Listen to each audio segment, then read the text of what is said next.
आज से मैं एसएससी, रेलवेज आदि जो और बैंक वगैरह की परीक्षाओं के लिए जो भी हिंदी मीडियम के छात्र हैं उनके लिए मैं गणित की कोचिंग यहाँ प्रारंभ कर रहा हूँ।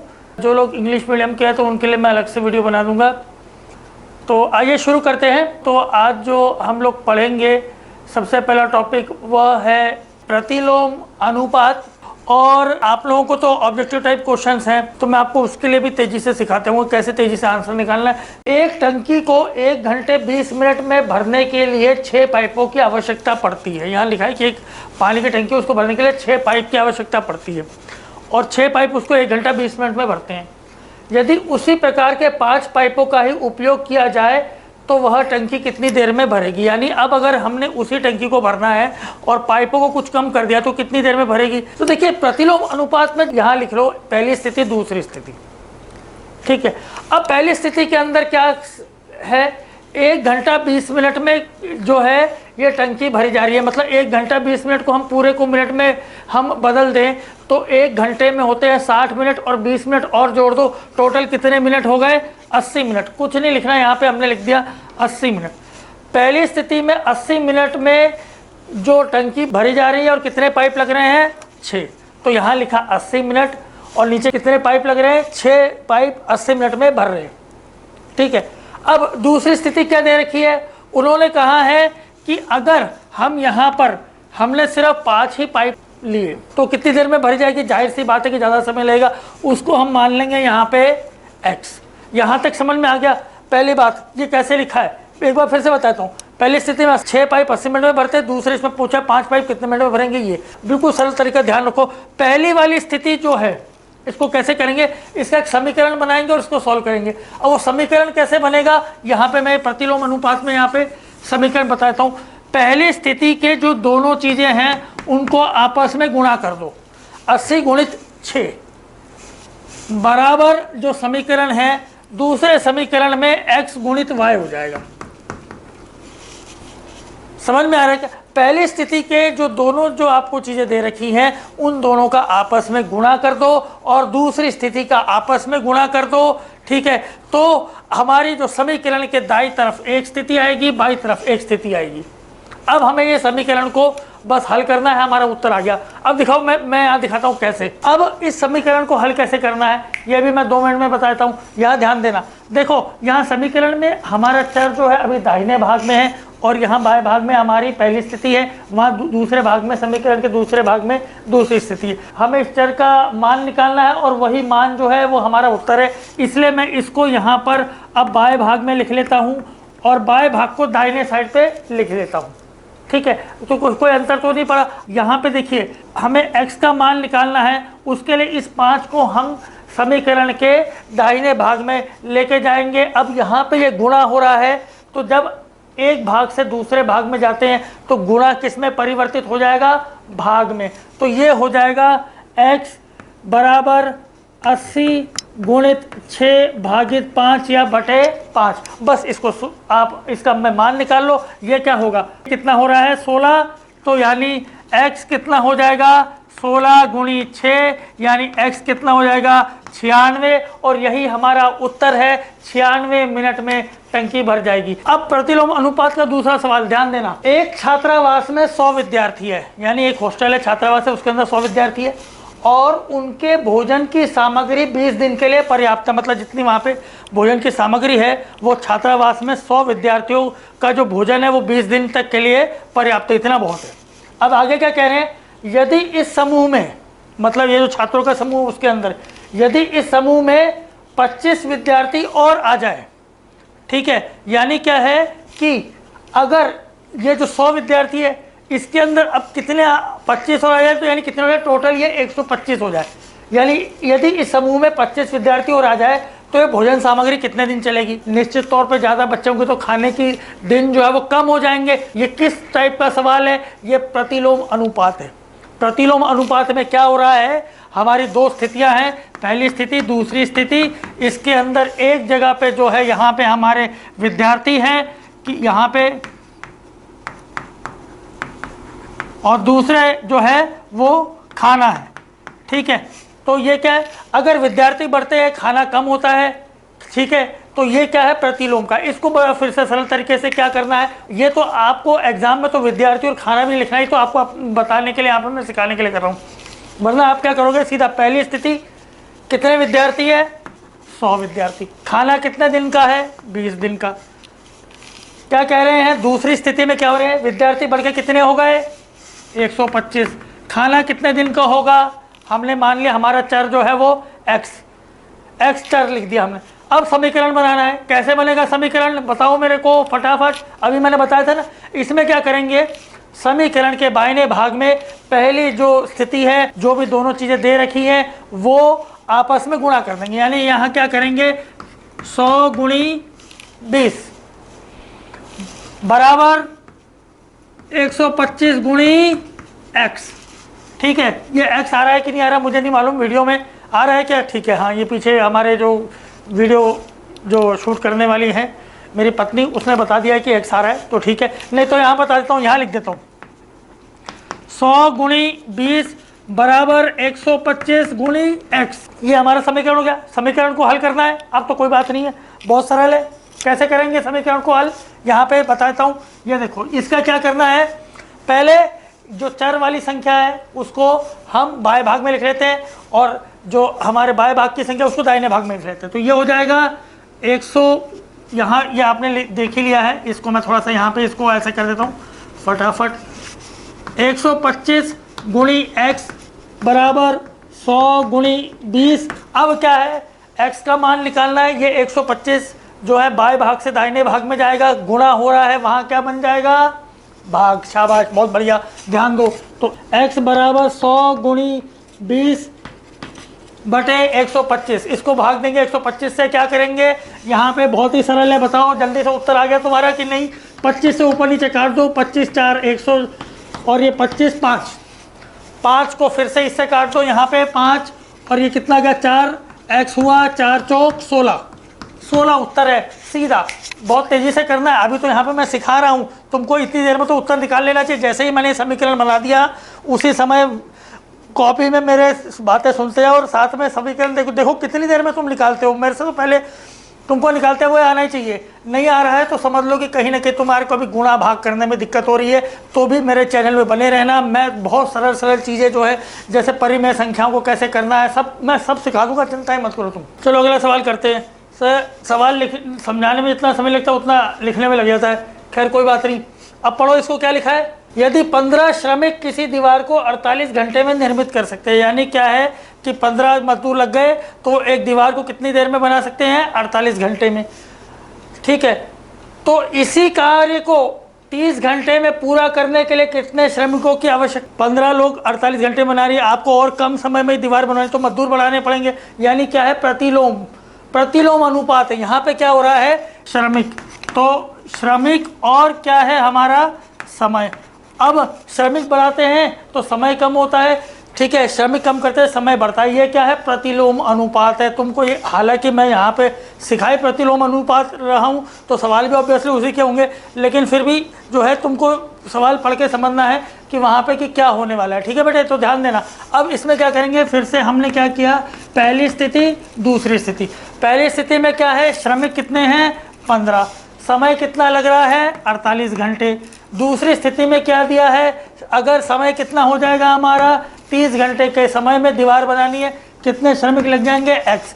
क्या ये चीज़ समझ में आ रही है, कैसे मैं पहली और दूसरी स्थिति लिख रहा हूँ, ये चीज़ समझ में आ रही है नहीं आ रही, कमेंट में लिखना मेरे को, समझ में आ रहा है कि नहीं। चैनल सब्सक्राइब कर लेना। वैसे मैंने स्टॉक मार्केट वालों को आज तक ज़िंदगी में कभी नहीं बोला है, एंड में बोला है, लेकिन तुम बच्चे लोग हो, तुम्हारे को सीखना चाहिए, तो इसलिए तुम्हारे को पहले ही बोल दिया। तो खैर अब आगे बढ़ते हैं, कैसे करना है प्रतिलोम अनुपात। बहुत बढ़िया, हमारा समीकरण कैसे बनेगा जल्दी से बताओ।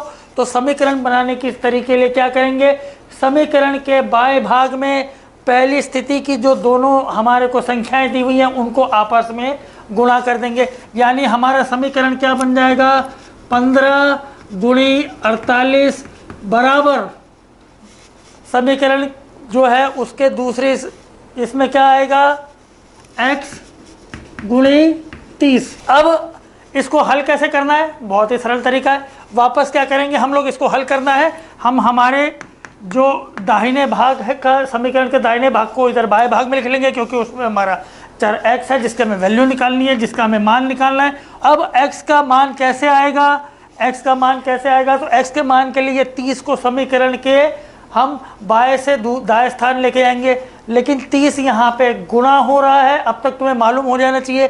तो जब ये बाएं से दाएं स्थान में जाएगा तो ये किस में बदल जाएगा, भाग में। गुणा से किस में बदल जाएगा, भाग में। तो हो जाएगा x बराबर 15 गुणी 48 भागित 30 या बटे 30, 15 एकम 15, 15 दूनी 30, 2 24, यानी कितना हो गया, यहाँ पे हो जाएगा x का मान कितना हो जाएगा 24, यानी हमें कितने जो है श्रमिक चाहिए, 24 श्रमिक हमें चाहिए, यही उत्तर है। ठीक है, अब तक तो तुमको आ गया होगा, बहुत सरल तरीका है। एक और सवाल करवाता हूँ, ठीक है। तो इसको तुम लोग कॉपी में कर रहे हो कि नहीं कर रहे हो, खुद भी करते चलो, खाली बैठ के देखने से गणित कभी नहीं आता जिंदगी में, ध्यान रखना। चलो अब अगला सवाल करते हैं।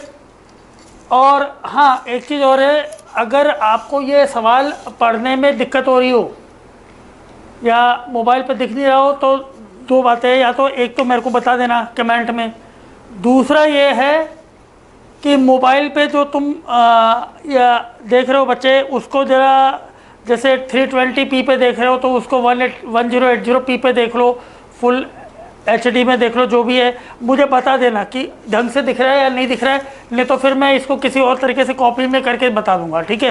तो चलो सवाल पढ़ते हैं। एक कार एक स्थान पर पहुंचने में 60 किलोमीटर प्रति घंटे की चाल से चलकर 2 घंटे का समय लेती है।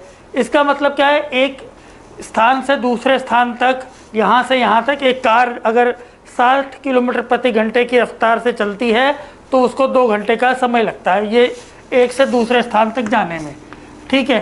अब वो ये कह रहे हैं अगर कार उसी पहले स्थान से दूसरे स्थान तक अगर 80 किलोमीटर प्रति घंटे की रफ्तार से जाए, वो क्या कह रहे हैं देखो, 80 किलोमीटर प्रति घंटे की चाल से उस कार को कितना समय लेगा, मतलब अगर अब वही इसी जगह से उसी जगह तक वापस जाना है, लेकिन अब स्पीड 80 कर दी तो कितना समय लेगा। अब देखो हम 60 पे जा रहे हैं तो 2 घंटे लग रहे हैं, 80 पे जाएंगे तो कम समय लेगा। अब इसमें भी क्या हो रहा है, अगर आप देखें तो ये प्रतिलोम अनुपात है। प्रतिलोम अनुपात किस चीज़ में है, कार की रफ्तार में और समय में। रफ्तार बढ़ाते हैं समय कम हो जाता है, ठीक है, रफ्तार कम करते हैं समय ज़्यादा हो जाता है। तो इसको भी हम कैसे करेंगे, बड़ा सरल तरीका, वही अब तक आप समझ गए होंगे। पहली स्थिति दूसरी स्थिति, ऊपर हम क्या लिखेंगे, ऊपर हम लिखेंगे कार की रफ्तार यानी स्पीड या चाल जो है कितनी है, पहले स्थिति में कितनी है, 60 किलोमीटर प्रति घंटे की रफ्तार से चलती है, कितना समय लगता है, 2 घंटे। अब एक चीज़ ध्यान रखो, यहाँ मैं तुमको टिप्स भी देता रहता हूँ, ठीक है, छोटे छोटे टिप्स। जब भी ऐसे सवाल आएंगे आपको एग्ज़ाम में तो घंटे के बजाय इनको मिनट में बदल लिया करो। 1 घंटे में कितने मिनट होते हैं, 60 मिनट, 2 घंटे में कितने मिनट हो जाएंगे, 120 मिनट। तो इसको 120 लिख लो। जब उत्तर जो होगा ना, जैसे आपको उत्तर देखना है, अब आपको 4 वहाँ पे जो है ऑप्शन दिए होंगे, अब वो ऑप्शन में देखो वहाँ क्या लिखा है, 1 घंटा, 1.5 घंटा, ऐसा लिखा है 45 मिनट, ठीक है, कितने मिनट लिखे हैं, 125 मिनट लिखे हैं, ठीक है, क्या लिखा है, आपको उस हिसाब से करना है, ध्यान रहे, ठीक है। तो अभी लेकिन सवाल हल करते समय हम हमेशा घंटे को किस में बदल देंगे, मिनट में। तो पहले इसमें है 60 किलोमीटर प्रति घंटे की रफ्तार है और समय लग रहा है 120 मिनट। दूसरी स्थिति में वो कह रहे हैं अब कार की रफ्तार कितनी हो जाती है, 80, समय को हम मान लेंगे हमारा चर जो है वो x, ठीक है, मान लेते इतना समय लेगा। अब समीकरण बना दो फटाफट और हल कर लो। हो गया क्या हल, देखो नहीं हुआ, मैं यहाँ बताता हूँ क्या करेंगे हम इसको। हमारे बाएं भाग में, समीकरण के बाएं भाग में क्या होगा, पहली स्थिति में जो दी हुई दोनों चीज़ें हैं उनको, दोनों संख्याओं को आपस में गुणा कर दो। 60 गुणी 120 बराबर किसके हुआ, 80 गुणी x। तो ये यहाँ 60 लिखा हुआ है, ध्यान दें, 80 गुणी x। अब क्या करेंगे, समीकरण को हल करना है। जो दाहिने भाग का समीकरण का जो दाहिना भाग है उसको बाएं में लिख लेते हैं क्योंकि वहाँ हमारी चर संख्या है। तो हम इसको लिखते हैं x गुणी 80 बराबर 60 गुणी 120। x का मान निकालना है, 80 को उधर लेके जाएंगे। जब हम बाएं भाग से दाहिनी भाग में लेके जा रहे हैं तो गुणा किस में परिवर्तित हो जाएगा, भाग में। तो ये क्या हो जाएगा, 80 वहाँ जाकर के भाग दे देगा 60 गुणी 120 को, तो ये 80 से हम इसको भाग देंगे। क्या उत्तर है जल्दी बताओ, इसको आ गया कि नहीं आ गया उत्तर, कितना आ रहा है, आ गया उत्तर, तेजी से करो, कितना आया देखो, 0 0 कट गए, 6 यहाँ बचा 3, 8 यहाँ बचे 4, और फिर यहाँ हम कितने, इसको कितना हो जाएगा 30, यानी कितने समय लग रहा है 90 मिनट का। बहुत सरल तरीका। अब 90 मिनट को अब हम हमारे प्रश्न पत्र में देखेंगे, वहाँ घंटे में पूछा है, तो हमें मालूम है कि 60 मिनट का 1 घंटा होता है, बचे 30 मिनट, यानी कितने हो गए, या तो आप ये भी कह सकते हैं 1.5 घंटा, ठीक है ना। तो 1.5 घंटा लग जाएगा। उत्तर आ गया है। आशा करता हूँ आप लोगों को ये समीकरण जो है इस प्रकार के बनाते आ गए होंगे और मान निकालना आ गया होगा। तो ये जो था हमारा प्रतिलोम अनुपात था। और इस बीच में यदि आपको कहीं कोई प्रश्न वगैरह मिल जाए तो मुझे उसका लिंक बता दें कि भाई ये वाला प्रश्न है, ये प्रश्न है, हमें बता दीजिए, तो मैं उनको भी यहाँ पे सॉल्व कर दूँगा, ठीक है। मेरे चैनल को सब्सक्राइब कर लो, और जो है आपकी एसएससी, बैंक, रेलवे, दुनिया जहाँ जो भी परीक्षाएं होंगी मैं उसकी तैयारी यहाँ करवाते रहूँगा। और इन्हीं प्रकार की चीज़ों को मैं आपको सब जो है सारा जो कुछ भी है मैं आपको सिखा दूँगा, इसके अंदर चिंता मत करो, ठीक है।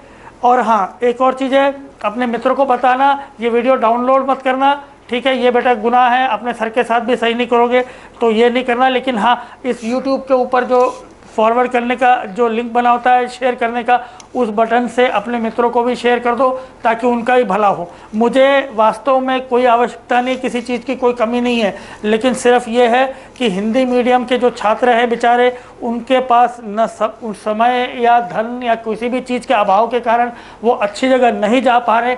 तो ये मेरा कर्तव्य बनता है कि मैं उनके लिए कुछ करूं, और ये जो सीरीज़ और ये सब जो वीडियोस चल रहे हैं ये उसी के लिए है, ठीक है बेटे।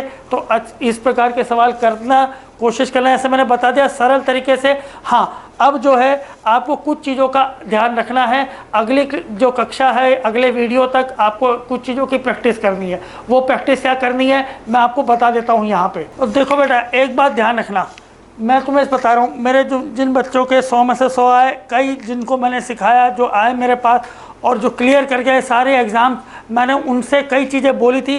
तो हर वीडियो के बाद मैं आपको कुछ बताते जाऊंगा, वो करते रहना।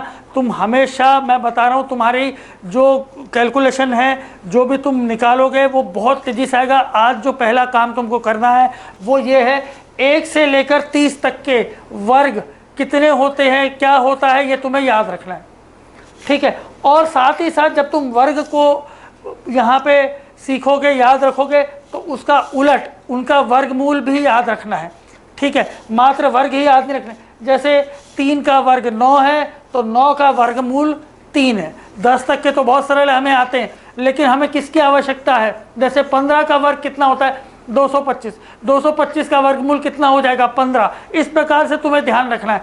और ये खाली ऐसे ही नहीं, तुम्हें आगे तक जाना है, 30 तक। ध्यान रहे, अगर तुम चाहते हो कि तुम जो है सक्सेसफुल हो, तुम आगे बढ़ो, तुम ये एग्ज़ाम क्लियर करो बगैर किसी मदद के, तो कहीं ना कहीं तुम्हें मेहनत भी करनी है। और वो मेहनत में क्या है, यहाँ पे मैं बता रहा हूँ, वर्ग जो है, मैं फिर से बता रहा हूँ, 1 से 30 तक के सारे वर्ग तुम्हें याद होने चाहिए। ऐसा कि रात को 2 बजे नींद से उठा के कोई पूछे कि बताओ 25 का वर्ग क्या, तो तुम फ़ौरन बोल दो 625। 625 का वर्गमूल कितना, तुम बता दो 25। तो ये चीज़ हो जानी चाहिए। ये जो है आशा करता हूँ तुम ये याद करके रखोगे। इसको अच्छे तरह से याद करना। हर बार मैं तुम्हें कहीं ना कहीं कुछ ना कुछ जो है वीडियो के बाद में, अगर मुझे याद रहा तो मैं तुम्हें कुछ टिप्स बताते रहूँगा, ठीक है। तब तक के लिए धन्यवाद। वीडियो अगर बड़ा हो रहा होगा तो मुझे बता देना, छोटा है तो बता देना, तुम और ज़्यादा देख सकते हो तो हम और ज़्यादा प्रश्न करेंगे, ठीक है। तब तक के लिए धन्यवाद। और हाँ, प्रैक्टिस जरूर करना, सब लिखना, एक बार फिर से वीडियो देखना, खोल करके वहाँ रोक के रखना, प्रश्न लिखना। और हाँ, अभी जब तुम घर पे सवाल कर रहे हो, एक चीज़ ध्यान रहे, खाली उत्तर ही ना निकालो, एक बार प्रश्न को लिख लो, एक बार जरूर लिख लेना और फ़ौरन करना शुरू कर दो, ठीक है। चलिए, धन्यवाद, थैंक यू।